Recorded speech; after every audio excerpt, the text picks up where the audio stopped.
बड़ी दया और सहनशीलता के साथ हमारे हर एक पाप को सह लेता है, इंतजार करता है, तुरंत न्याय नहीं करता है।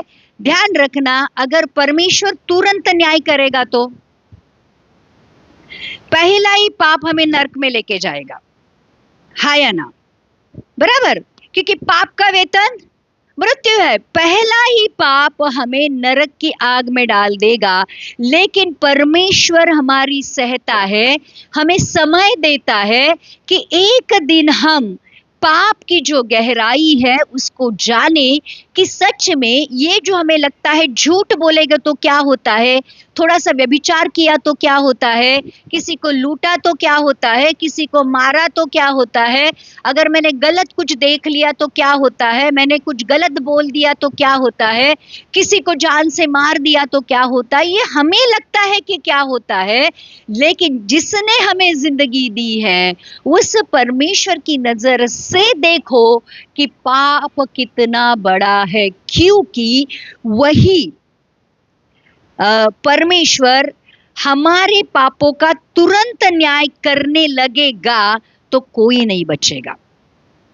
ध्यान रखना, क्योंकि पहली बात तो छोटा बच्चा भी नहीं बचेगा जो 1 सेकंड पहले पैदा हुआ है, क्योंकि वो भी पाप में पैदा हुआ है। ध्यान रखना, हर एक व्यक्ति जो इस दुनिया में पैदा हुआ है वो पाप में पैदा हुआ है, तो जैसे ही पैदा होगा उसको नरक की आग में जाना पड़ेगा। और इसलिए यीशु ने हमारे पाप के कर्जे इस तरह से माफ किए हैं कि वह पाप उसने अपने ऊपर ले लिया, और पाप का वेतन जो मृत्यु था वह पिता को दे दिया और हमारे सारे पापों की क्षमा कर दी। ध्यान रखना, कर्जे किसके ऊपर थे, पाप किसने किए पहले बताओ?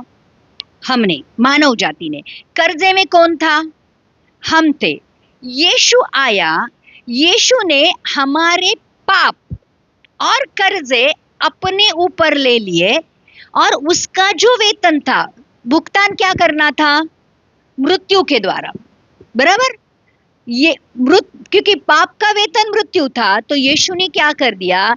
हमारे सारे पाप अपने ऊपर ले लिए, हमारे सारे कर्जे अपने ऊपर ले लिए, और पिता का जो नियम था, पिता का जो एक जरूरी बात ये थी कि पाप का वेतन मृत्यु है, तो पाप के बदले किसी ने मरना चाहिए।